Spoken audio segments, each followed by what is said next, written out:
ओम श्री गणेशाय नमः।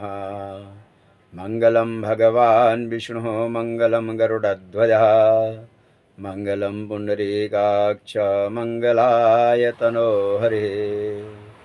नमस्कार प्रिय दर्शकों, आज 24 अगस्त 2026 में मेरे चैनल आस्ट्रो पराशर में आप सभी दर्शकों का स्वागत है। प्रिय दर्शकों, आज का टॉपिक है जीवन की रियलिटी। जन्म कुंडली के अंदर 3, 6, 9 की एनर्जी काम करती है। यानी कुंडली का पहला, दूसरा, तीसरा घर कुंडली के ये वो घर हैं जहाँ से रचना होती है, सृजन होता है। कौन सी ऊर्जा आप लेकर आए हैं और आपको क्या मिलेगा जिसे आप बदल नहीं सकते हैं। आपकी पर्सनालिटी फर्स्ट हाउस आपको जन्म के साथ ही मिलती है। कुटुंब सेकंड हाउस, कुटुंब परिवार आपको जन्म के साथ मिलता है। आपसे पूछा नहीं जाता है कि आपको दें या ना दें।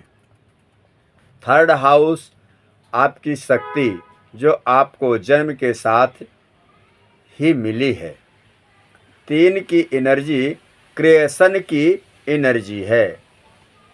अगर इनमें कुछ गड़बड़ है तो आपके अंदर वो कमी सदा रहेगी, आप इसको बदल नहीं सकते।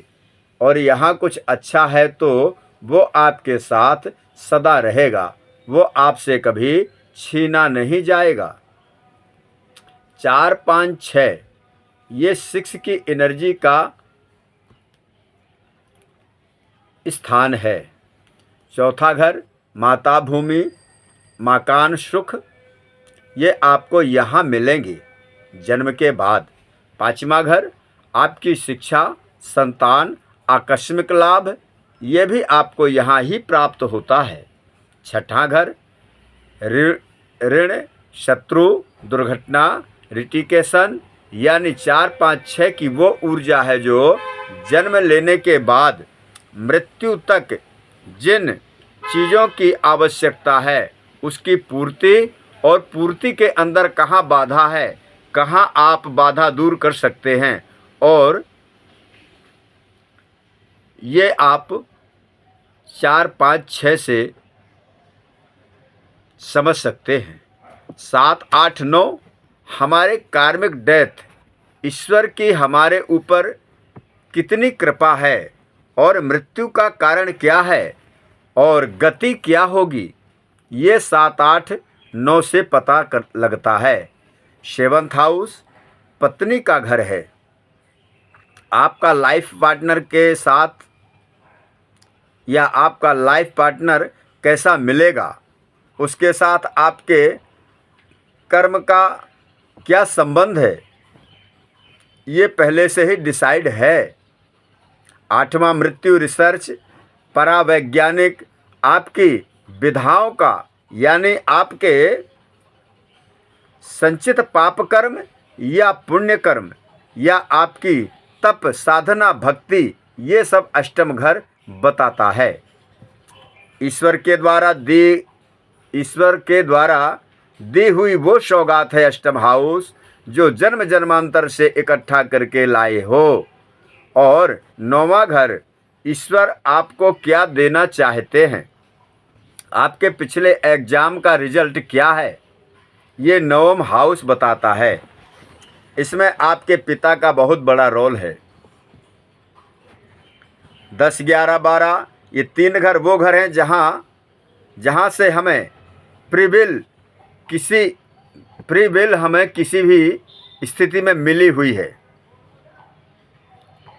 इन घरों के अंदर जो भी ग्रह हैं वो ताकत हैं जहाँ किसी भी परिणामों को प्राप्त कर सकते हैं। 10वां ये आप तय करते हैं, 10वां घर है, ये आप तय करते हैं आप किस तरह का कर्म करेंगे। 11वां घर इच्छा ये भी आप ही तय करते हैं, आपकी इच्छा को कोई दूसरा तय नहीं करता है। 12वां घर आपका मुक्ति का मार्ग, व्यय, ये कोई और तय नहीं करेगा, ये आप ही तय करते हैं। 10, 11 और 12 वो हाउस हैं जहां आप अपने जीवन को परिवर्तित कर सकते हैं या परिवर्तित करने की ताकत लेकर के ही आते हैं। सेकंड हाउस को देख करके हम खुश हो जाते हैं कि धन संचय के लिए अच्छे प्लानिटों की दृष्टि है या युति है या बैठे हैं, जबकि वो तो आपका संचित है, प्रारब्ध है। आपको 10, 11, 12 का उपयोग करना चाहिए। जो भाग्य में नहीं है उसे भी आपको प्राप्त करना चाहिए। ये 10, 11, 12 से आप प्राप्त कर सकते हैं। प्रिय दर्शकों, आज तक के लिए आप सबको मेरा नमस्कार। आप अपनी जन्म कुंडली का एनालाइज करवाना चाहें या यज्ञ, अनुष्ठान, पूजा पाठ आदि के विषय में भी आप हमसे संपर्क कर सकते हैं। मेरा मोबाइल नंबर है 8860531974। इसी के साथ आप सबको मेरा नमस्कार।